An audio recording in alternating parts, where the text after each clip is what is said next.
Hello வணக்கம் மதி viewers. எப்போவுமே interview அப்படின்னாவே நம்ம ஸ்பெஷலான பர்சன் தான் இன்டர்வியூ எடுப்போம். சினிமா அப்படிங்கிற ஒரு விஷயம் நம்ம எல்லாருக்குமே ரொம்ப பிடிச்ச மாதிரியான ஒரு விஷயம்.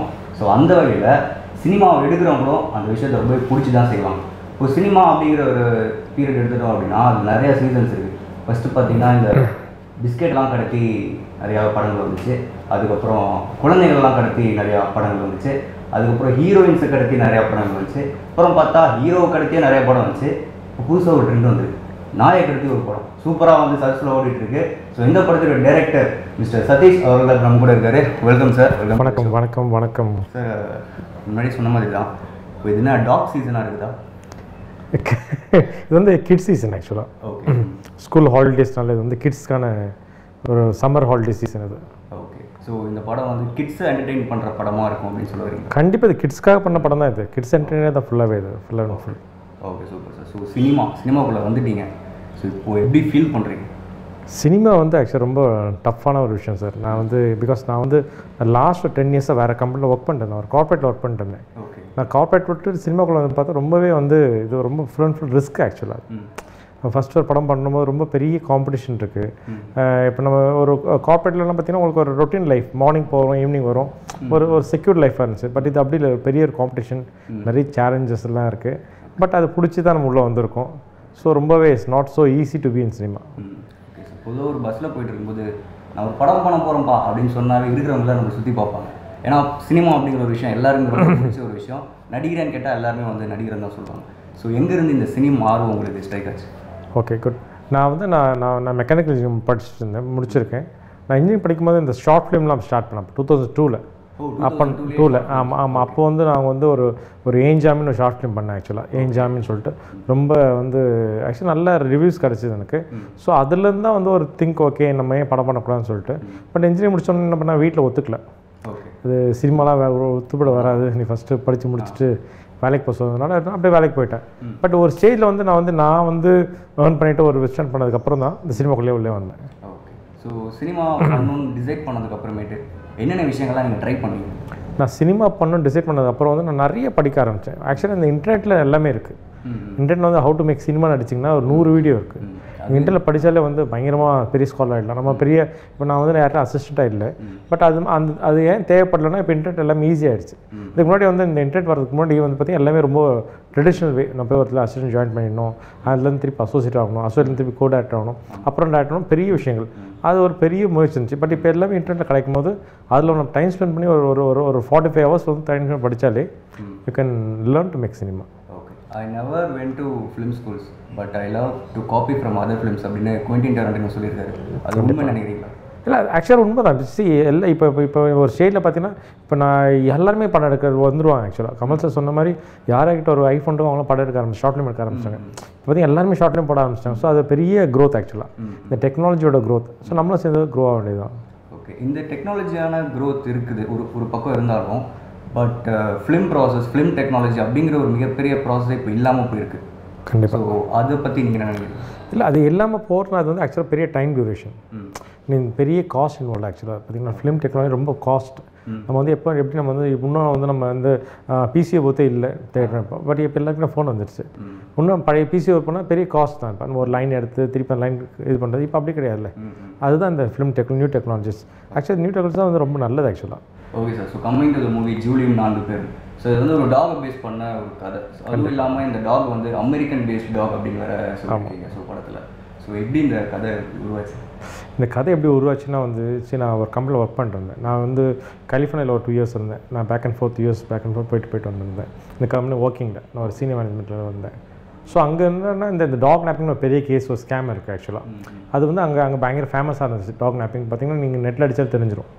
அந்த கான்செப்ட் தான் இந்த படமே. அந்த கான்செப்ட் கொண்டு நம்ம தமிழ் சினிமாக்கு ஏற்ற மாதிரி கொஞ்சம் மாற்றிக்கிட்டேன், அவ்வளோதான். ஓகே. இப்போ நீங்கள் படம் பார்த்துருக்கலாம். படத்தில் பார்க்கும்போது தெரியும் இந்த டாக் பார்த்தீங்கன்னா ஒரு அமெரிக்கன் டாக், அது பேர் பீகிள். அதுதான் டாக் ஜூலியே. அந்த டாக் பெரிய ஒரு அதிர்ஷ்டமான நாய். படத்தில் நீங்கள் பார்க்கும்போது ஃபுல்லாக அது எங்கெங்கே போதும் அது அதிர்ஷ்டம் அடிச்சுட்டே இருக்கும். அந்த டாக் அமெரிக்காவில் கடத்தப்படுற டாக் சென்னைக்குள்ளே வருது, ஒரு 4 பேரை மீட் பண்ணுது. அது 4 பேருக்கு என்ன பண்ணுது பார்த்தீங்கன்னா ஒரு ஹாலிவுட் டைப்பில் ஒரு கிட்ஸ் செட் ஃபுல்லாக ஃபுல். அது இல்லாமல் எல்லாம் பார்த்தீங்கன்னா நீங்கள் மானேஷ் சார் ரொம்ப நல்லா பண்ணியிருப்பார். நீங்கள் படத்தில் பார்த்தீங்கன்னா பார்த்துக்கலாம், நல்லா பண்ணியிருப்பார். மானேஷ் சார், ஜாகவர் தங்கம், சாண்டி, அமுதுலாம் பிச்சு உதறி இருப்பார். அமுது, ஜார்ஜ் விஜய் ஏன்னா இது ஒரு பெரிய ஒரு கிட்ஸ் நல்ல ஒரு young team, full and full entertainment, அதனால் நல்லா ரீச் ஆகிருக்கு. Okay sir. ஒரு ஆர்டிஸ்ட்டை வந்து நம்ம வேலை சொன்னோம் அப்படின்னா அது அவங்களுக்கு ஸ்க்ரீன் எக்ஸ்பிளைன் பண்ணி புரிய வச்சு அவங்க நடிக்க வைப்போம். பட் ஒர்க்கிங் டாக் எப்படி இருந்தது அந்த எக்ஸ்பீரியன்ஸ்? இது நல்ல கொஸ்டின். ஏன்னா நான் என்ன பண்ணிட்டேன், இந்த படம் பண்ணணும் ஃபஸ்ட்டு டிசைட் பண்ணும்போது நான் என்ன பண்ணேன், சரி நம்ம வந்து ஃபஸ்ட் டைம் டேரக்டர் உள்ளே வரோம், அதை வந்து நம்ம யார்கிட்டும் பெருசாக கற்றுக்கல. ஸோ நம்ம வந்து வரும்போது என்ன ரொம்ப டஃப்பாக இருந்துச்சு டெசிஷன் மேக்கிங்கு. என்ன படம் பண்ணுறது, எப்படி நம்ம உள்ளே போகணும்னு சொல்லிட்டு சரி நம்ம பார்த்தீங்கன்னா தேட்டர் பேப்பர் எடுத்துட்டுனா ஒரு 10 லோ படம் வர ஆரம்பிச்சிருச்சு. நம்மளும் வந்து அதில் போய் பெருசாக மாட்டிக்கூட என்ன பண்ணிட்டேன், சரி நான் கிட்ஸ் படம் எடுக்கணும்னு முடிவு பண்ணேன். அப்போ டிசைட் பண்ணும்போது என்ன பண்ணேன், சரி ஓகே ஒரு நாய்க்குட்டி சேர்த்தா ரொம்ப நல்லா இருக்கும்னு சொல்லி என்ன பண்ணிட்டேன், இந்த டாகை நான் வாங்கிட்டேன். இந்த அமெரிக்கன் பீகிள் அது என்னோட ஓன் டாக். ஆமாம், டாக் வாங்கிட்டு அது ஒரு 3 மந்த்ஸில் வாங்கினேன். இப்போ நான் ஷூட் பண்ணும்போது அதுக்கு வந்து 9 மந்த்ஸ். ஸோ 6 மந்த்ஸ் வந்து என்னோடவே ட்ராவல் ஆச்சு டாக். என் ஃபேமிலியோட எனக்கு டாக் என்னென்ன பண்ணணும்னு தெரியும் எனக்கு. அது என்ன எப்போ வந்து உட்காரும், எப்போ வந்து விளையாடும், எப்போ வந்து தூங்கும், அதெல்லாமே எனக்கு ரொட்டீனாக பழகிடுச்சு.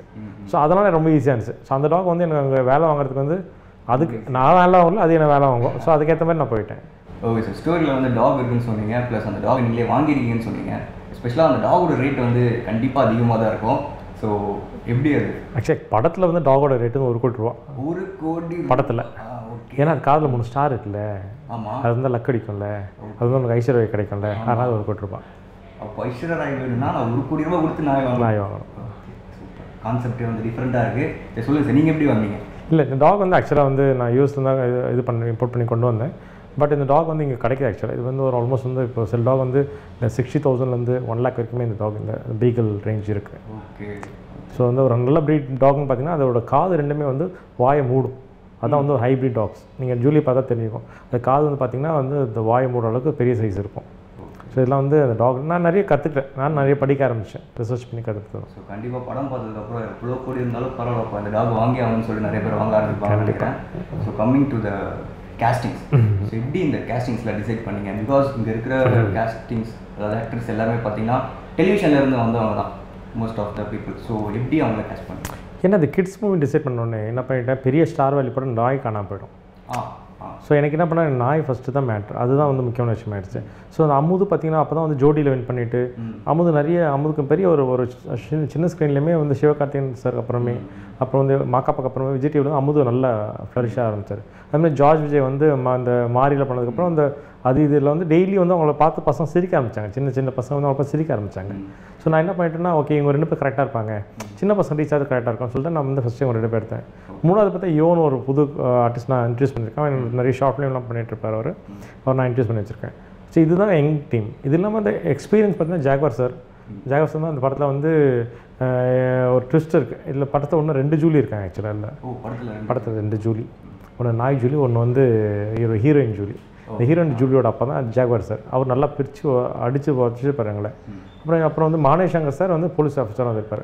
Full and full. So experienced ஒரு டீம் வச்சுட்டேன், ஒரு யங் டீம் வச்சுட்டேன், என்ன ஃபுல்லாக கலாய்க்கிறதுக்கு ஒரு டீம் வச்சுட்டேன். ஸோ வந்து ரொம்ப ஈஸியாக கண்டிப்பாக. அப்புறம் அந்த ஹீரோயின் வந்து பார்த்திங்கன்னா அவங்க பேர் ஆலியா மானசா. அவங்க வந்து இப்போ இந்த மாநாடா மேல வந்து டைட்டில் வின்னர் நினச்சேன். உங்களுக்கு பார்த்தோன்னே தான் அதை நான் சொல்ல வந்தேன். ஸோ அந்த ஹீரோயின் வந்து பார்த்திங்கன்னா இப்போ வந்து அவங்க நிறைய ஷோஸ் பண்ணிகிட்ருக்காங்க. ஸோ அவங்க வந்து ஒரு சின்ன தெருவில் வந்து நல்ல எக்ஸ்பீரியன்ஸ்டு அவங்க. ஸோ என்ன பண்ண சரி எனக்கு வந்து அவங்க வந்து ரொம்ப அவங்களோட விஷயம் வந்து டாகோட நிறைய ரியாக்ஷன்ஸ் இருந்துச்சு. ஸோ ரொம்ப ஈஸியாக இருந்துச்சு. டீம் ரொம்ப ஹாப்பியான team. Full and full Vijay TV கலக்க போது யார் காமெடி சிரிச்சா போச்சு மாதிரியே இருக்கும். Okay, super sir. So settle நடந்தது இன்ட்ரெஸ்டிங்கான விஷயங்கள் இருக்கா? செட்டில் நிறைய இருக்குது சார். செட்டில் ஃபன்ஃபில் நிறைய இருக்குது. ஏன்னா வந்து இப்போ அமுது வந்தாலே வந்து அமுது என்ன பண்ணிட்டு இருப்பான், நான் இப்போ ஒரு சைடில் ஷூட் பண்ணிட்டு இருக்கும்போது அமுது என்ன மாதிரி ஒரு சைடில் பேசிட்டு இருப்பார். பெரிய இந்த மிமிக் ஆர்டிஸ்டோட தான் பெரிய பிரச்சனை. ஜார்ஜ் சார் அமுதை வச்சு பெரிய பிரச்சனை வச்சு. பட் ரொம்ப இன்ட்ரெஸ்டிங் விஷயம் என்ன பார்த்தீங்கன்னா வந்து நாங்கள் வந்து இந்த ஒரு 2 o'clock வந்து விசாரணை ஹவுஸில் வந்து கிண்டியில் ஷூட் பண்ணிகிட்டே இருக்கோம். ஷூட் பண்ணும்போது என்ன பண்ணால் 2 ஒரு டிக்குலும் வந்து வில்லன் இருக்கா பாருங்க, வில்லங்கிட்ட வந்து ஒரு கன் கொடுக்கணும். அந்த கன் வந்து ஒன்று வந்து லோட் பண்ண கன், ஒன்று லோட் பண்ணாத கன். சும்மா வந்து ஷூட் பண்ணான் ஆக்சுவலாக 2 மணிக்கு. என்ன பண்ண கன்னை மாற்றி கொடுத்தவொடனே என்ன பண்ணிட்டான் வந்து அந்த கன்னை ஷூட் பண்ணது ரோல் ஆகிடுச்சு. அது டும்னு கேட்டோன்னா பார்த்தா டாய் வந்து தெரிச்சு ஓடிடுச்சு. எங்கள் கிண்டியில் வந்து ஒரு ஓடின டாகு அடையார் கேட்டில் போய் நாயை பிடிக்கிறோம். எப்போ 2 மணிக்கு ஓடின நாய் 4 மணிக்கு பிடிக்கிறோம். நாங்கள் என்ன பண்ணிட்டோம், சரி நாய் ஓடணும், நாய் பின்னாடி ஓட ஆரம்பித்தாங்க. அது ஒரு பெரிய கேங்ஸ்டர் டீம். பின்னாடி ஓடும்போது எல்லாரும் போய் பாடி பில்டர்ஸ் ரோட்டில் ஓட வேண்டும்னா போலீஸ் பிடிச்சிட்டாங்க. பிடிச்சி நான் சினிமாவில் நம்பவே இல்லை. அவன் போலீஸ் பிடிச்சி ஒரு சைடில் ஒரு கும்பல் கூட்டு போயிடுச்சு. அப்புறம் பிடிச்சி நான் நாய் போய் அடையாரில் போய் பிடிச்சி 4 மணிக்கு அன்றைக்கி நாய் காணாமல் போனால் ஜூலி நிலப்பே இல்லவே இல்லை. டோட்டல் யூனிட் இல்லை, எல்லாரையும் வெரைட்டி நாய் தேடி ஒன்று ரோடு ஃபுல்லாக நைட்டு 2 மணிக்கு. ஓகே. அமுதவாணன் ஸோ படத்தில் வந்து நிறைய லீலைகள் பண்ணியிருப்பார். ஸோ இந்த படத்தில் வந்து ஒரு டிஃப்ரெண்ட்டான ஒரு ரோல் தான் பண்ணியிருக்காரு. ஏன்னா வந்து ஒரு காமெடி அப்படின்னு எக்ஸ்பெக்ட் பண்ணவங்களுக்கு இது ஒரு வேறு மாதிரியான ஒரு பிளாட்ஃபார்மாக இருக்குது அவரை பார்க்குறது. ஸோ எப்படி அவருக்கு இந்த ரோல் நீங்கள் கொடுக்கணும்னு டிசைட் பண்ணி? ஆக்சுவலி இந்த 4 பேர் லீட் அமுது தான். அமுது வந்து ஒரு ஹீரோயிக் மெட்டீரியல். உண்மையாக பார்த்தீங்கன்னா அமுதுக்கிட்ட எல்லா டேலண்ட்டுமே இருக்கும். அமுது வந்து நல்ல டான்ஸர், நல்ல மிமிக்ரி பண்ணுவார், நல்ல டேலண்டட் கை. ஸோ இந்த படத்தில் பார்த்தீங்கன்னா அமுது ரொம்ப சீரியஸாக பண்ணியிருப்பார். ஸ்டார்டிங் வந்து அமுது கிராமத்துலேருந்து வர இளைஞராக காட்டியிருப்பேன் நான். வந்து பணத்தை தொலைச்சிட்டு அந்த பணத்துக்காக கஷ்டப்பட்டு, அதனால் அந்த விஷயங்களை பற்றி அமுது ரொம்ப சின்சியராகவே பண்ணியிருப்பார். ரொம்ப சீரியஸான விஷயம். அதுக்கப்புறம் சேஞ்ச் இருக்க பார்த்தா அமுதோட ரியல் ஃபேக்ட், அந்த காமெடி கலாய்க்கிறது ஓட்டது எல்லாமே செகண்ட் பார்ட்டில் தூக்கியிருப்பார். சில இடத்துல அமுது மிமிக்ரிலாம் பண்ணியிருப்பார். ஆக்சுவலாக இதில் ஒரு விஷயம்னா வந்து நாங்கள் வந்து டப்பிங் முடிச்சிட்டோம். ஒரு மாறன் வந்து டப்பிங் பண்ணி முடிச்சுட்டு போயிட்டார். அவர் என்ன பண்ணிட்டார், 2 லைன் விட்டுட்டு போயிட்டார் டப்பிங்கில். அப்புறம் திருப்பி வரதுக்கு வந்து அவர் அதுக்குள்ளே வந்து தாமரம் போயிட்டார். அதுக்கு அமுது அந்த டைலாக் சேர்த்து பேசி முடிச்சு போயிட்டார். ஸோ அது ரொம்ப ஈஸியாகிடுச்சு. அந்த டைலாக் இப்போ படத்தில் போட்டிருக்கேன், அது யாரும் கண்டுபிடிக்க முடியல. ஸோ அமுது வந்து ஒரு மல்டி டேலண்டட். இந்த படத்துக்கு அப்புறம் அமுதுக்கு பெரிய லைஃப் இருக்குது. Okay sir. அடுத்ததான் வந்து சாண்டி. ஸோ இந்த படத்தில் வந்து ஒரு இன்ட்ரெஸ்டிங்கான ஒரு ரோல் தான் பண்ணியிருக்காரு. ஸோ டிவி ஷோஸில் நிறைய வந்து சாண்டியோட பர்ஃபார்மன்ஸ்லாம் பார்த்து ரசிச்சிருக்கோம். ஸோ இந்த படத்தில் பார்க்கும்போது ஒரு டிஃப்ரெண்ட்டான அட்டம் தான் அவர் கிரியேட் பண்ணியிருக்காரு. ஸோ அவர் எப்படி சூஸ் பண்ணீங்க? அவருடைய பர்ஃபார்மன்ஸ் இந்த படத்தில் எப்படி அமைஞ்சிருக்கு? ஆக்சுவலி சாண்டி வந்து என்னோடய ஃப்ரெண்டுங்க. ஆக்சுவலாக சாண்டி வந்து என்னோட நண்பர். நான் என்ன பண்ணிட்டேன், ஒரு கடைசியில் படத்தில் ஒரு கெஸ்ட் ரோல் தேவைப்பட்டுச்சு. நான் இந்த கெஸ்ட் ரோல் தான் அந்த ஜூலியோட கல்யாணம் பண்ணிக்கிற போகிறாரு சாண்டி. ஸோ அதனால் வந்து அந்த பொண்ணு ஜூலியை. ஸோ அதான் இதுதான் இந்த கன்ஃபியூஷன் வந்து உங்களுக்கு இருக்குல்ல, இதுதான் வந்து எல்லாருக்குமே இருந்துச்சு. ஸோ வந்து நான் சாண்டிக்கு வந்து ஃபோன் பண்ணிவிட்டு என்ன ஒரு கடைசியாக போடுற ஒரு கெஸ்ட் ரோல் போடும்போது ஒரு டான்ஸராக பண்ணுவோம், ஏன்னா ரொம்ப கொஞ்சம் இது பண்ண சொல்லிட்டு அப்போ சாண்டிக்கு ஃபோன் பண்ணி கேட்டேன். இந்த மாதிரி சாண்டி ஒரு படம் இருக்குது, நீங்கள் கடைசியாக வந்து பண்ணணும். ஓகே ஜி நீங்கள் சொன்னால் சரி அப்படின்னு சொல்லிட்டு என்னது. பட் சாண்டி நான் எதிர்பார்த்ததை விட அந்த ஏன்னா கிறிஸ்டின் மேரேஜ் ஜூலி கல்யாணம் பண்ணிக்கும் போது சாண்டி அது எதிர்ப்பு பயங்கரமாக அந்த சாண்டி டான்ஸ்லாம் பார்த்துருப்பீங்க, கடைசியில் பிச்சு உதவிட்டார். ஸோ வந்து இது என் ஃப்ரெண்ட்ஷிப்பாக பண்ணது Sandy. So I really thank Sandy on this. Okay sir. இப்போ வந்து பொதுவாக பார்த்தீங்கன்னா ஒரு யங் டீம் ஒரு புது கண்டென்ட்டோட வந்து இண்டஸ்ட்ரிக்கு வராமல் வச்சுக்கோங்களேன். And at the same time ஒரு பெரிய ஹீரோஸ் படம் அந்த டைமில் ரிலீஸ் ஆகுது. ஸோ அதனால் அந்த படங்கள் எல்லாமே அழிஞ்சு போகுது நீங்கள் நினைக்கிறீங்க? கண்டிப்பாக அது ஆக்சுவலாக எப்பயுமே இருக்குங்க. அது வந்து எப்பயுமே அந்த இண்டஸ்ட்ரி வந்து என்னென்னா இது வந்து ஒரு மாஸ் இண்டஸ்ட்ரி. இது அப்போ பெரிய ஹீரோஸ் வந்து அந்த மாஸ் அங்கே தான் போவாங்க. ஆக்சுவலாக அது எப்பயுமே அந்த சின்ன படங்கள் வரும்போது உங்களுக்கு அந்த தேட்டர்ஸு கூட கிடைக்காது. இது வந்து இது இஸ் நேச்சுரலி ஹேப்பனிங் இந்த இண்டஸ்ட்ரியில் பொறுத்து. இதெல்லாம் சரி பண்ணணும். ஆக்சுவலாக என்னென்னா இப்போ நாங்கள் வரும்போது பார்த்தா ஒரு பெரிய படம் இருந்துச்சு எங்களுக்கு. அதெல்லாம் எங்களுக்கு எதிர்பார்த்த தேட்டர்ஸ் கூட கிடைக்கல. பட் இந்த படம் நல்லா வந்ததுனால வந்து அதால் ஓட முடிஞ்சுது. ஸோ இது வந்து ஒரு கிட்ஸ் படம். இந்த டைமிங் ஆஃப் மூவி தான். இப்போ வந்து ஏப்ரல் ரிலீஸ் பண்ணதுனால இந்த கிட்ஸோட லீவ்னால இந்த படம் நல்லா வர ஆரம்பிச்சிது. ஏன்னா வேறு டைமில் விட்டுருந்தேன்னா எனக்கே ஒரு கொஸ்டின் தான் எப்படி அந்த படம் வந்து கோப்பப் பண்ணியிருக்குமான்னு தெரியாது. ஸோ பெரிய படங்கள் வரும்போது இன்னும் சின்ன படங்கள் வர்றது உண்மையாக கஷ்டமான விஷயம். முதல்ல சின்ன படங்கள் வெளியே வரதே கஷ்டமான விஷயம். இல்லை பெரிய படங்கள் காம்ப்ளீட் பண்ணுறது எங்களுக்கு பெரிய சக்ஸஸ்ஃபுல். இப்போயே வந்த படங்கள் எங்களோட பேர் படமாக இருக்குன்னா அது பெரிய சக்ஸஸாக பார்க்குறேன். அதான் நான் கேட்கணும்னு நினச்சேன். ஏன்னா வந்து இப்போ ரிலீஸ் ஆகும்போது உங்கள் படத்தில் சேர்த்து இன்னும் 2-3 படங்கள், அதாவது ஹை பட்ஜெட் படங்கள் ரிலீஸ் ஆகுது. ஸோ அந்த மாதிரி டைமில் வந்து நீங்கள் என்ன மாதிரி டிஃபிகல்ட்டிஸ்லாம் ஃபேஸ் பண்ணிட்டு இருக்கீங்க? கண்டிப்பாக என்னென்னா உங்களுக்கு தேட்டர்ஸுக்கு வந்து கொடுக்க மாட்டேன், தேட்டர்ஸ் உங்களுக்கு கன்சிடர் பண்ண மாட்டோம். இது வந்து ரியல் ஃபேக்ட். இது வந்து நான் வந்து மறைச்சி பேசலாம். நான் வந்து என்னென்னா உண்மையாக உடச்சிட்றேன். ஏன்னா வந்து தேட்டர்ஸ் கொடுக்க மாட்டாங்க. ஏன்னா ஆர்டிஸ்ட் வேல்யூ இருக்குல்ல. இப்போ இந்த ஆர்டிஸ்ட் படம் இல்லைன்னா அந்த ஆர்டிஸ்ட் படத்தை போடலைன்னா அவன் திருப்பி அந்த ஆர்டிஸ்ட் அந்த தேட்டருக்கு தர மாட்டாங்க. ஸோ அப்போ எல்லாமே ஃபஸ்ட் அந்த பெரிய ஆர்டிஸ்ட் தான், இந்த ஏ கிளாஸ் ஆர்டிஸ்ட் தான் கொடுப்பாங்களே. இப்போ நம்ம சி கிளாஸ் ஆர்டிஸ்ட் வந்து சின்ன படம் வரும், நாய்க்குட்டி படம் வரும்போது இந்த அந்த காம்படிஷன் வந்து பெருசாகப்படுது. But once mouth to mouth talk வந்து படம் நல்லா இருக்குது அப்படின்னு மெசேஜ் வந்ததுக்கப்புறம் தான் நமக்கு அந்த தேட்டர்ஸு கிடைக்க ஆரம்பிக்கும். பட் தேட்டர்ஸ் நீங்கள் கிடைக்க ஆரம்பிக்கணும்னா அதுக்கு அடுத்த வாரத்துக்கு வேறு படம் வந்துடும். ஸோ இந்த ஷார்ட் ஃபிலிம் படத்தோட லைஃப் டைம் வந்து ரொம்ப கம்மி. அந்த ஷார்ட் ஃபிலிம்ஸ் இந்த சின்ன படங்கள் பண்ணுற டேரக்டர் லைஃப் அது ரொம்ப கம்மி. இது சேஞ்ச் ஆகணும். இப்போ சேஞ்ச் ஆகணும்னு நினைக்கிறேன். சேஞ்ச் ஆகணும் ஆக்சுவலாக. ஏன்னா வந்து அது சேஞ்ச் ஆனால் தான் பல பேருக்கு பண்ண லைஃப் இருக்குது. ஏன்னா இப்போ சினிமாவில் பொறுத்தவரைக்கும் நான் என்ன சொல்கிறேன்னா, ஒரு டேரக்டர் வெளியே வரதுக்கு வந்து நீங்கள் டேரக்ஷன் மட்டும் தெரிஞ்சால் போதாது. இப்போ க்ரியேட்டிவிட்டி எல்லாரும் க்ரியேட்டிவிட்டியாக இருக்கலாம். இப்போ உங்கள்கிட்ட சொன்னால் நீங்களும் ஒரு விஷயம் சொல்லிடுவீங்க. பட் இந்த சினிமா வந்து பெரிய பிஸ்னஸ் இது ஆக்சுவலாக. இது எண்ட் டு எண்ட். இந்த கற்றுட்டா மட்டும்தான் வந்து சினிமாக்குள்ளே நிற்க முடியும். இந்த கற்றுக்கலாம் நம்ம எங்கேயும் நம்ம காலி பண்ணிடுவாங்க. நீங்கள் பார்த்தீங்கன்னா சென்சார் பார்த்தீங்கன்னா இந்த லாஸ்ட் 2017 மட்டும் ஒரு அட்லீஸ்ட் ஒரு 100 ஃபிலிம்ஸ் சென்சார் முடிச்சு வெயிட் பண்ணுது. அது ஏன் வெயிட் பண்ணுது? சென்சாருக்கு வந்தவங்க ரிலீஸ் பண்ண முடியல பாருங்கள். ஸோ இதெல்லாமே இருக்குது. ஸோ இதெல்லாம் தெரிஞ்சால் மட்டும்தான் ஒரு டேரக்டர் இருந்தாலும் இதுக்கப்புறம் வந்து ஒரு சின்ன டேரக்டர் வந்து மேலே வர முடியும். தவிர இல்லைன்னா வந்து ரொம்பவே கஷ்டம். நிஜமாக சினிமா அப்படிங்கிறது ஒரு டஃப்பான ஒரு மீடியம் தான் அது. ஸோ எப்பவுமே வந்து ஒரு படம் அப்படிங்கிறது தேவை, அதுக்கு மார்க்கெட்டிங் வேல்யூ வந்து கண்டிப்பாக தேவை. அது வந்து கரெக்டான ஒரு பிளாட்ஃபார்மில் நம்ம மார்க்கெட் பண்ணணும், ஆடியன்ஸ் கிட்ட கொண்டு போய் சேர்க்கணும். ஸோ அந்த வகையில் மார்க்கெட்டிங் இந்த படத்துக்கு எப்படி அமைச்சு? நீங்கள் பார்க்கலாம், நீங்கள் ஃபேஸ்புக் திறந்தாலே ஜூலி நாட்கள் தான். நாங்கள் என்ன பண்ணிட்டோம், ஃபேஸ்புக்கில் இல்லை இந்த ஆன்லைன்லேருந்து மார்க்கெட்டிங் அடிச்சுக்கிட்டோம் ஃபஸ்ட்டே நாங்கள். அது வந்து நான் ரொம்ப ஏன்னா பிகாஸ் எங்கள் டீமில் ஜார்ஜ் விஜய் இருக்கார், அவர் எங்கள் டீம் எல்லாமே எங்கள் டீம் எல்லாமே எங்கள் பசங்களால எல்லாமே ஆன்லைனில் தூக்கிட்டு போயிட்டோம். அப்போ நான் என்ன பண்ணேன், புதுசாக என்ன பண்ணேன், எல்லா வீட்டில் கிட்ஸ் வந்து இந்த படத்தை பற்றி ஒரு பைட் கொடுங்க. கிட்ஸ் உங்கள் வீட்டில் நாய்க்குட்டி ப்ளே பண்ணலாம், அது என்ன பண்ணோம், அவங்க வீட்டில் நாய்க்குட்டி வச்சுட்டு ஜூலி ஐ லவ் யூ அது மாதிரி நாய்க்குட்டி வச்சுட்டு ஒரு பைட் கொடுக்கும். அதை நாங்கள் ப்ரொமோட் பண்ண ஆரம்பித்தோம். யூஸ்வலாக வந்து பைட்ஸ் பெரிய பெரிய ஆர்டிஸ்ட் தான் கொடுப்பாங்க. ஆனால் எங்கள் படத்தில் வந்து எல்லாமே நாய்க்கு குட்டி பசங்க வீட்டில் சின்ன குட்டி வாண்டுங்கள் அவங்க தான் கொடுத்தாங்க. அது பெரிய வந்து ஒரு சேஞ்ச் ஓவர் ஆச்சு. இது ஃபஸ்ட் டைம் நாங்கள் தான் உள்ளே பண்ணோம். ஆக்சுவலாக ரைட்டு பார்க்கணும், பைட்ஸ் கொடுங்க. இப்போ நீங்களும் உங்கள் வீட்டில் நாய்க்குட்டி ஒரு பைட்ஸ் கொடுக்கலாம். உங்கள் வீட்டில் நாய்க்குட்டி நீங்கள் ஒரு வீடியோ அனுப்பிச்சிங்கன்னா நாங்கள் வந்து எங்களோட ஃபேஸ்புக்கில் போடுறோம். அது யார் வீட்டு நாய்க்குட்டி அழகாக இருக்கோ அவங்களுக்கு நாங்கள் ப்ரைஸ் கொடுக்குறோம். அப்புறம் இன்னொரு பண்ணோம், இப்போ நாங்கள் என்ன பண்ணோம், அந்த படத்துக்கு வர எல்லா கிட்ஸ்க்கும் ஒரு மாஸ்க் கொடுத்தோம். அந்த மாஸ்க் கொண்டு வர கிட்ஸ்க்குலாம் ஃப்ரீ டிக்கெட் கொடுக்குறோம்னு சொன்னோம். ஸோ வந்து என்னென்னா அந்த மாஸ்க் வந்து பெரிய ரீச் ஆச்சு எங்களுக்கு, இந்த டாக் ஜூலி மாஸ்க். ஸோ அதனால் வந்து எங்கள் மார்க்கெட்டிங் வந்து நாங்களே ரொம்ப நான் ஃப்ரம் இந்த இண்டஸ்ட்ரி வந்ததுனால மார்க்கெட்டிங்கில் பிரச்சனை வரல. பொதுவாக ஒரு மூவிக்கு வந்து லொக்கேஷன் அப்படிங்கிறது ஒரு பெரிய விஷயம். டைட்டானிக் படத்தில் டெசர்ட்டில் எடுத்தால் சமூகமாக இருக்கும். ஏன்னா அந்தளவுக்கு வந்து லொக்கேஷன் அப்படிங்கிறது ஒவ்வொரு படத்துக்கும் இம்பார்ட்டண்டான ஒரு விஷயம். ஸோ ஜூலி 4 பேர் இந்த படத்தில் லொக்கேஷன் ஹண்ட் எங்கெங்கெல்லாம் நடந்துச்சு, எப்படிலாம் ஃபேஸ் பண்ணுங்க? இந்த லொக்கேஷன் ஹண்ட்டே நான் சுத்தல தேவையில்லை. ஏன்னா இந்த படமே சென்னை படம். ஓகே, 3 பசங்க கிராமத்துலேருந்து சென்னைக்கு வராங்க, காசு கொடுத்து ஏமாந்து போயிடுறாங்க. ஓகே, அதுதான் கதையே. அப்போ வந்து இந்த நாய்க்குட்டி வந்து அமெரிக்காவில் உள்ள வருது, அதுவும் இவங்க 4 பேர் மீட் பண்ண போகிறாங்க. இவ்வளோ தான் ஸ்டோரி, ஃபுல்லாக சென்னை தான். சரி, அமெரிக்காவிலேருந்து வரதுனால அமெரிக்காவுக்கு போயிட்டு அமெரிக்கா படம் இருந்துச்சு. ஆனால் அமெரிக்கா படத்தில் மட்டும் சிஜி மட்டும் 15 மினிட்ஸ் பண்ணியிருப்பேன். Full and full graphics. America நியூயார்க்லாம் காட்டியிருப்போம். எல்லாமே வந்து நிறைய கிராஃபிக்ஸ் தான் எல்லாமே. பட் சிஜி ஒரு 15 மினிட்ஸ் வந்து சிஜி பண்ண என்னோட ஃப்ரெண்டு கம்பெனி யாலி மீடியான்னு சொல்லிட்டு 15 மினிட்ஸ் சிஜி படத்தில். 2002 வந்து நீங்கள் சினிமா மேலே பேஷன் இருக்குன்னு சொன்னீங்க. ஸோ இப்போ வீட்டில் ஒத்துக்கலன்னு சொன்னீங்க. ஸோ இப்போ வந்து படம் ரிலீஸ் பண்ணி ஒரு சக்ஸஸ்ஃபுல்லான ஒரு டேரக்டர் ஆகிட்டீங்க. இப்போ வீட்டில் எப்படி ஃபீல் பண்ணுறாங்க? இல்லை இப்போ சந்தோஷம். எப்பயுமே எல்லாத்துலேயுமே வந்து ஒரு சக்ஸஸ் வந்தால் மட்டும்தான் ஒரு விஷயம். நான் ஒரு லாஸ்ட் 10 இயர்ஸாக கார்பரேட்டில் நான் நிறைய சக்ஸஸ் பார்த்துட்டே இருந்தேன். பட் எனக்கு அது இப்போ இது பார்த்தா அதெல்லாம் எனக்கு ஒன்றுமே இல்லைன்னு தோணுது. ஏன்னா இதுதான் என்ன பெரிய சேலஞ்ச். என்ன இப்போ இன்னும் ஒரு படத்துலாம் எல்லாம் தெரியப்படுதுன்னு போது இப்போ தேர் ஸோ ஹாப்பி. எப்பயுமே வந்து winning of will get everything அப்படின்ற மாதிரி தான் அது.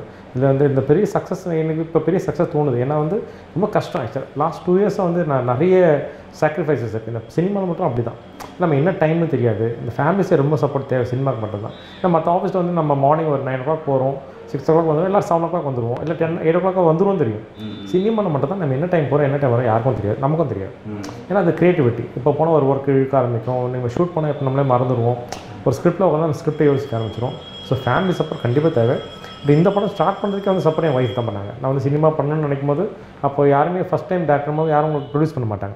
ஸோ என் ஒய்ஃப் தான் ஃபஸ்ட்டு வந்து ஷி இன்வெஸ்டட் மணி. அவங்க தான் ஆக்சுவலாக கோ ப்ரொடியூசர் படத்துக்கு. ஸோ அந்த சப்போர்ட்டுக்கு என்னோடய கிட்ஸ், என்னோட பேரண்ட்ஸ், என்னோட சிஸ்டர், பிரதர் இவங்க எல்லாமே பெரிய சப்போர்ட்டுனால தான் படம் முடிஞ்சுது. Okay sir, super. So coming to the technical clip, so படத்துடைய சினிமோட்டோகிராஃபி வந்து செம்ம ஸ்பெஷலாக வந்திருக்கு. டீசர் ட்ரெய்லர் எல்லாமே வந்து செம்மையாக பண்ணியிருக்காங்க. ஸோ படத்துலேயும் வந்து அவரோட இன்புட் வந்து ரொம்ப அதிகமாக இருக்குது. ஸோ ஒர்க்கிங் வித் சினிமோட்டோகிராஃபர் அவரோட எக்ஸ்பீரியன்ஸ்? சினிமோட்டோகிராஃபர் வந்து ரொபின் பாஸ்கர் வந்து இது வந்து ஃபஸ்ட்டு மெயின் படம். இது வந்து அவர் வந்து நிறைய படத்தில் அசோசியேட்டாக பண்ணியிருப்பாரு. அது ஃபஸ்ட்டு மெயின் படம். ரொபின் பாஸ்கர் என்ன கஷ்டம், நாயோட பண்ணுறதா ரொம்ப கஷ்டம். நாய் ஃப்ரேமில் நிற்காது, அது பாட்டு ஓடிட்டே இருக்கும். நாங்கள் ஒரு சில மழையில் அடிக்கும் நாய் ஒரு ஓடிடுச்சு, பீச் விட்டுலாம் ஓடிடுச்சு. ஸோ அவர் வந்து நாய் பின்னாடி ஓட ஆரம்பித்தார். மற்றபடி வந்து ரொபின் பாஸ்கர் ரொம்ப ரொம்ப நீட்டாக பண்ணுறாரு. அவர் இந்த ஃப்ரேம் வந்து ஃப்ரேம் பியூட்டி பார்ப்பார். எங்கே கல் இருந்தாலும் மறைச்சிடுவார், எங்கே ரோட்டில் கூட செடி கொடி கொண்டு வந்துடுவார். ஸோ அது மாதிரி ஒரு க்ரியேட்டிவிட்டி ஆனார். ஸோ ரொபின் பாஸ்கர்கிட்ட அந்த டேலண்ட் இருக்கும்போது நம்ம ரொம்ப நிம்மதியாக வேலை செய்யலாம். ஸோ அவர் பார்த்துப்பார், ஃப்ரேம் அவர் அழகுப்படுத்திடுவார். அது மாதிரி அவர் ரொம்ப ஹீரோயினை ரொம்ப அழகுப்படுத்தினார். அது வந்து எங்களெல்லாம் பண்ணலை, பட் ஹீரோயினை மட்டும் ரொம்ப அழகுப்படுத்தினார். ஓகே, ஹீரோயினை மட்டும் அழகுப்படுத்தலை, நீங்களும் வந்து ஸ்பெஷலான ஒரு கேரக்டரில் நடிச்சிருக்கீங்க. ஸோ நீங்களும் வந்து ஸ்க்ரீனில் அழகாக தெரியுறீங்க. ஸோ எப்படி இந்த இன்புட் நீங்கள் வந்து நடிக்கணும் அப்படின்னு? நான் 2002 படம் ஷார்ட் ஃபிலிம் பண்ணும்போது ஏஞ்சமில் நடித்தேன். ஆக்சுவலாக நடித்து அதை இப்போ அப்பயே பாலா சார்லாம் பார்த்து ரொம்ப நல்லா பண்ணிங்கன்னு ஒரு வார்த்தைலாம் சொன்னாங்க. பட் அப்புறம் நடிக்கிறது வந்து நான் கண்டிப்பாக விட்டுட்டேன். நான் விட்டுட்டு நான் டேரக்ஷனில் போயிடுவோம் தான் இப்போ டிசைட் பண்ணது ஆக்சுவலாக. பட் அந்த 4 பேர் வந்து ஒரு 2 பேர் தான் நோன் ஃபேஸ், அமுது, ஜார்ஜ். இன்னொன்று அன்னோன் ஃபேஸ் தான் தேடிட்டு இருந்தோம் நாங்கள். பட் என்னன்னா அவர் அன்னோன் ஃபேஸ் தேடி திருப்பி பண்ணுறது பதில் என்ன பண்ணால் ஒரு டிசிஷன் வந்து ஓகே அது நம்ம கோடாட்ஸோம் இல்லை நீங்களே பண்ணுங்களேன். அது வந்து ரொம்ப ஈஸியாக. ஏன்னா அமுது ஃப்ரெண்டு, ஜார்ஜ் ஃப்ரெண்டு, தெரிஞ்ச பையன். ஸோ திரும்ப நம்மளும் போனால் நம்ம ரொம்ப ஜாலியாக இருந்துச்சு. அது வந்து டிசிஷன் தான் தவிர நான் நடிக்கணும்னு வந்து உள்ளே வர இப்போ சொல்கிறாங்க நல்லா பண்ணியிருக்கேன்னு சொல்லிட்டு, பட் நடிக்கணும்னு வரவே இல்லை. Okay sir. So coming to music, so music and BGM வந்து படத்தில் ஒரு ஸ்பெஷல் அப்பியரன்ஸாக வந்துருக்கு. ஸோ அந்த எக்ஸ்பீரியன்ஸ் இருக்குது. மியூசிக் வந்து பார்த்திங்கன்னா ரகு ஸ்ரவன் சொல்லிட்டு ஒரு புது பையன். நான் ஆக்சுவலாக அவனை போய் பார்க்கும்போது வந்து மியூசிக்லாம் போட்டுருந்தேன், ஷார்ட் ஃபிலிம்லாம் நிறைய மியூசிக் போட்டுருந்தாங்க. நான் பார்க்கும்போது ஃபஸ்ட்டு ஒரு பாட்டு போட சொன்னால் அது சென்னை வாசின்னு ஒரு பாட்டு போட்டாங்க. பட் அந்த பாட்டு எனக்கு பிடிச்சிருச்சு. இந்த மேக் பிடிச்சோன்னு என்ன பண்ணேன், நீங்கள் தான் மியூசிக் டைரக்டர், இந்த பாட்டை வந்து ஃபஸ்ட்டு படத்தில் வச்சுருந்தேன். இந்த படம் தான் ஃபஸ்ட்டு பாட்டு சென்னை வாசி. ஸோ அந்த அப்புறம் என்ன ஒரு 5 பாட்டு படத்தில் மட்டும் சென்னை வாசியை சேர்த்து. பட் எல்லா பாட்டையும் நல்லா வந்து நம்ம என்னென்னா நிறைய ஃப்ரீடம் கொடுத்துருவேன். நான் என்ன சொல்லிட்டேன்னா, இந்த லிரிக்ஸ் சிஸ்டம் அந்த சிங்கர்ஸும் நீ சூஸ் பண்ணிக்கோ. ஆனால் என்னென்னா ஒரு பாயிண்ட் என்னென்னா எல்லாமே புதுசாக இருக்கணும். ஏன்னா நம்ம எப்படி டேலண்ட் எப்படி சான்ஸ் கிடைக்கும் தேடிட்டு இருக்காங்களோ அவங்களாம் சான்ஸ் கொடுங்கன்னு சொல்லிட்டு அதை பண்ண சொல்லிட்டேன். எல்லாருக்கும் நம்ம வந்து ஒரு அப்கமிங் கொடுக்கணும்னு சொல்லிட்டு. ஸோ அது எல்லாமே வந்து ரகு டேக்கிங் கேர் வந்து அது பண்ணிட்டார். கானாபால சாங் வந்து கானாபால சாங் வச்சு பாடினா அது ரொம்ப பெரிய ஹிட் ஆச்சு எங்களுக்கு. Okay sir. ஸோ மியூசிக் பற்றி சொல்லிட்டீங்க. ஸோ பிஜிஎம் யார் பண்ணியிருக்கேன்? பிஜிஎம் வந்து பார்த்திங்கன்னா நான் வந்து இதுக்காக தனியாக வந்து ஸ்டெர்லின் நித்யான்னு சொல்லிட்டு அவன் ஏரமன் சொல்கிற ஸ்டூடெண்ட். ஸ்டெர்லின் நித்யாவும் ரகுமான் சேர்த்து தான் பண்ணாங்க. பட் மெயினாக ஸ்டெர்லின் நித்யா வந்து இந்த படத்துக்கு பிஜிஎம் இந்த தனியாக ஒரு எக்ஸ்பர்ட்டாக கொண்டு வந்தேன் ஆக்சுவலாக. அதெல்லாம் பார்த்தீங்கன்னா பிஜிஎம் வந்து படத்தில் பெரிய பிரம்மாண்டமே பிஜிஎம் தான். Okay sir. அண்ட் ஆல்சோ வந்து இப்போது யங் டைரக்டர்ஸ் எல்லாமே வந்து குறிப்பிட்ட ஜானர் வச்சுருப்பாங்க. ஸோ இந்த ஜானருக்குள்ள நம்ம படம் பண்ணிவிட்டு அப்படி சேஃபாக போயிடணும் அப்படின்னு. ஸோ உங்களுக்கு ஏதாவது ஃபேவரட்டான ஜானர் இருக்கா, இந்த மாதிரி ஸ்டோரிஸ் நான் பண்ணுவேன் அப்படின்னு? இல்லை எல்லா ஜானர்லேயும் போயிட்டு விளையாடணும்ப்பா அப்படிங்கிற மாதிரி ஒரு ஃபீல் இருக்குது. நான் சத்தியமாக நான் வந்து காமெடி படம் பண்ணுவேன்னு நினச்சே பார்க்கல. நான் பாலா சார் பார்த்து அப்படி வளர்ந்தவன். நான் பாலா சார் பார்த்து ரொம்ப ஒரு மாதிரி அந்த அந்த அந்த இதில் தான் வளர்ந்தேன் ஆக்சுவலாக. நான் பாலா சார் படம் பண்ணி தான் பண்ணணும்னு நினைக்கிறேன் நான். ஆனால் நான் இந்த காமெடி படம் ஏன் பண்ணால் அது ஒரு காம்ப்ரமைஸ் தான். ஃபஸ்ட்டு படம் பண்ணும்போது வந்து நம்மளை இந்த பாலா சார் படம் பண்ணால் பாலா சார் ஓகே நம்மளை வந்து தூக்கி போட்டோம் சொல்லி பண்ணால் ஃபஸ்ட்டு படம் இந்த காமெடி படம் காம்ப்ரமைஸ் தான். பட் அடுத்தடுத்த படங்கள் வந்து பார்த்திங்கன்னா எல்லாம் சோஷியல் மெசேஜோடு சேர்த்து ஒரு ராவான படமாக தான் ட்ரை பண்ணிட்டுருக்கேன். இப்போ அடுத்த படம் இப்போ ஸ்கிரிப்ட்னு போயிட்டுருக்கு, நாய் சேகர் சொல்லிட்டு. நாய் சேகர் ஆமாம். அது நாய் சேகர் வந்து பார்த்திங்கன்னா ஒரு பெரிய சோஷியல் மெசேஜ் படம். இந்த பேர் தான் உங்களுக்கு காமெடியாக இருக்குங்க, ரீச் ஆகுது தவிர ரொம்ப ஒரு மெசேஜான படம் வந்து ஆக்சுவலாக. ஸோ அது ஒர்க்லாம் அதெல்லாம் வந்து ரொம்ப ராவான படமாக பண்ணிட்டு. Okay sir. இந்த படத்தில் பார்த்தீங்கன்னா வந்து drinking is injurious to health அப்படிங்கிற ஒரு வார்த்தையே வரல. நான் அந்தளவுக்கு வந்து ரொம்பவே நீட் அண்ட் க்ளீனாக வந்துருக்கு படம். ஸோ இதே மாதிரி உங்களுடைய அடுத்த படத்துலையும் கண்டினியூ ஆகுமா ஆகாதா? ஆக்சுவலாக நான் கண்டினியூ ஆகணும்னு நினைக்கிறேன். ஆக்சுவலாக கண்டினியூ ஆகணும்னு நினைக்கிறேன். என்னென்னா ஒரு சில விஷயத்தில் ஒரு சில படம் வந்து பார்த்திங்கன்னா நான் குடிக்காதீங்கன்னு சொல்லிட்டு ஒரு படத்தில் சொல்லப்பேன். அப்போ குடிச்ச காட்டாக தான் குடிக்காதுன்னு சொல்ல முடியும் ஆக்சுவலாக. ஸோ எங்கெங்கெல்லாம் நீட் இருக்கோ நான் வந்து அந்த கருத்தை வந்து நானும் வந்து அதுவும் ஒத்துக்கிறேன். ஏன்னா ட்ரிங்கிங் பண்ணக்கூடாது, ஸ்மோக்கிங் பண்ணக்கூடாது நான் கண்டிப்பாக ஒத்துக்கிறேன். பட் இந்த படங்கள் மேக்ஸிமம் வந்து அது இல்லாமல் தான் படம் பண்ணணும்னு நினைக்கிறேன் ஆக்சுவலாக. இந்த கிட்ஸ் மூவினா ஓகே. பட் இதே வந்து வேறு மாதிரி படங்கள் பண்ணும்போது சினிமாவில் தான் அதுக்கு தேவைப்படும் போது அது போய் தான் ஆகணும். நான் ஒரு சில இப்போ நாய் சேகரில் கூட நான் ஒரு விஷயம் வச்சுருக்கேன். நம்ம குடித்தா வந்து ஒரு மனுஷனுக்கு பல விஷயங்கள் நடக்குது அப்படின்ற ஒரு விஷயம் இருக்குது. உடம்பு வந்து அழிஞ்சு போகுது அப்படின்ற ஒரு சில விஷயம்லாம் இருக்குது. ஸோ அந்த நம்ம நீட் இருக்கும்போது அதெல்லாம் காட்டி தான் ஆகணும். Okay sir. இப்போ தமிழ் ஃபிலிம் இண்டஸ்ட்ரி எடுத்துக்கோம் அப்படின்னா ஆடியன்ஸ் அவங்க எக்ஸ்பெக்ட் பண்ணுறது வந்து நான் தேட்டருக்கு போகிறேன்னா 120 ரூபா கொடுக்குறேன்னா என்னை ஜாலியாக வச்சுக்கோங்கப்பா, என்டர்டெயின் பண்ணணும், அதை தவிர வேறு ஏதாவது இருந்ததுன்னு வச்சுக்கோங்க படம் நல்லா இல்லை அப்படின்னு சொல்லிட்டு வந்துடுறாங்க. இதனால் ஆர்ட் மூவிஸ் ஃபெயிலியர் ஆகுதுன்னு நினைக்கிறீங்க? கண்டிப்பாக. இப்போ என்ன உங்களுக்கு ஃபோன்லேயே பாதி விஷயம் வந்துடுது சார் உங்களுக்கு. ஏன்னா ஃபோன்லேயே பாதி விஷயங்கள் இல்லை, எல்லா விஷயம் ஃபோன்லேயே வந்துடுது. தேட்டரில் போய் உட்கார அளவுக்குலாம் இப்போ எல்லாருக்கும் டைமும் கிடையாது. இப்போ எல்லாமே அடுத்த நாளே வந்து ஒரு சேனலில் நம்ம உள்ள டிவி பார்த்துடலாம். அதெல்லாம் படம் லைவ் போகும்போது லைவ் போட்டுறாங்க. தேட்டரில் காலைல 10 மணிக்கு போகும்போதே லைவில் வந்துடுது. லைவில் நம்மளும் சேர்த்து பார்க்கலாம், லைவில் வந்துடுது.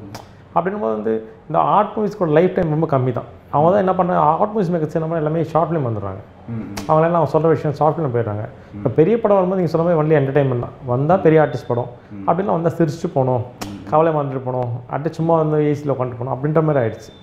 ஸோ இந்த ஆர்ட் மூவி மேக்கர்ஸ் இந்த பெரிய சோஷியல் மெசேஜ் சொல்கிறவங்களாம் வந்து ரொம்ப கம்மியாகிட்டு வராங்க. Okay sir. அண்ட் ஆல்சோ வந்து இப்போ நீங்கள் சொன்ன மாதிரி பைரசி அழிக்கப்படாத ஒரு விஷயமா இருக்குது நம்ம தமிழ் சினிமாவில்.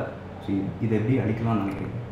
இது அழிக்கவே முடியாது சார். இது நீங்கள் நினைக்கிற மாதிரிலாம் அது அழிக்கலாம் முடியாது. இது வந்து நம்ம என்ன தான் சொன்னாலுமே வந்து பல ஓட்டைகள் நம்ம வச்சுருக்கோம் ஆக்சுவலாக. இந்த இண்டஸ்ட்ரி வந்து என்ன, ஏன்னா நம்ம ஒரு படம் பண்ணணும், படம் 10 கைக்கு மாறுது சார். 10 கைக்கு மாறுது. நீங்கள் 10 கை உங்களுக்கு 2வது கைக்கும் யாருன்னு தெரியும், அது 10வது கை மாறுது எனக்கும் தெரியும். அப்போ அது யார் நமக்கும் தெரியாது. ஸோ இந்த பல ஓட்டைகளை நீங்கள் வந்து ஒரு ஸ்ட்ரீம் லைனாக பண்ணி ஒரே ஒரு பாடி தான் இருக்குது, இவன் தான் வந்து ஃபுல் அண்ட் ஃபுல் வந்து பப்ளிஷ் பண்ண போகிறான் படத்தான் வர வரைக்கும் இது கஷ்டம். ஏன்னா இதுக்கு முன்னாடி இல்லை பாருங்கள், ஃபிலிம் ரோல் இருக்க மாதிரிலாம் அது பிரச்சனை கிடையாது. ஏன்னா ஒரு ரோல் சுற்றிட்டே இருக்கும், அந்த ஃபிலிம் ரோல் தூக்கிட்டே போக முடியாது. இப்போ அப்படி கிடையாது. இப்போ ஒரு பென் ட்ரைவில் படத்தை தூக்கிட்டு போயிடலாம் அப்படின்ற விஷயம் வரும்போது உங்களால் வந்து இந்த உடைக்கலை அடைக்க முடியாது. ஸோ அதனால் இந்த டெக்னாலஜி அண்ட் டிஜிட்டலைசேஷன் இதனால தான் வந்து மூவிஸ் பர்ஃபெக்டாக இருக்குது அப்படின்னு சொல்கிறீங்க. ஏன்னா எல்லாத்துக்கும் ஒரு இஃப்ஸ் அண்ட் பட்ஸ் இருக்குல்ல, ப்ரோஸ் அண்ட் கான்ஸ் இருக்குது. நீங்கள் எப்போ உங்களுக்கு வந்து ஒரு எல்லாமே வந்து ஒரு ஈஸியாக வருதோ அப்போ அங்கே ஒரு ப்ரோஸ் அண்ட் கான்ஸ் இருக்க தான் செய்யும். ஏன்னா இப்போ இது அவ்வளோ ரொம்ப ஈஸியாகிடுச்சு. இப்போ சின்ன சிப்பில் படத்தை தூக்கிட்டு போயிடலாம். இந்த படம் நம்ம 10 இடத்துல மூவ் ஆகுது, படம் ரொம்ப ஈஸி உங்களுக்கு. இப்போ நம்ம ஒரு சேட்டலைட் ஒரு எஃப்எம்எஸ் ரைஸ் கொடுக்குறோம், அது ஒரு எஃப்எம்எஸ் ரைஸ் கொடுத்தப்பறம் படம் எங்கே போகுது நமக்கும் தெரிய மாட்டேங்குது. ஸோ வந்து நீங்கள் போகிறதுக்கு முன்னாடி புது பிரிண்ட் நம்மகிட்டே வந்துடுது. ஓகே சார், சூப்பராக வந்து ஒரு கிட்ஸ் என்டர்டெயின் பண்ணுற மாதிரியான ஒரு நல்ல படம் கொடுத்துருக்கீங்க ஜூலியும் 4 பேரும். So thank you so much sir for valuable time. Thank you so much. இது வந்து ஒரு அழகான ஒரு குழந்தைகளுக்கான படம். இது ஜூலியும் 4 பேரும். இந்த படத்தை நீங்கள் தேட்டரில் வந்து பாருங்கள். அண்ட் இந்த மதியம் நேயர்களுக்கு நன்றி தெரிவிச்சுக்கிறேன். நன்றி, வணக்கம்.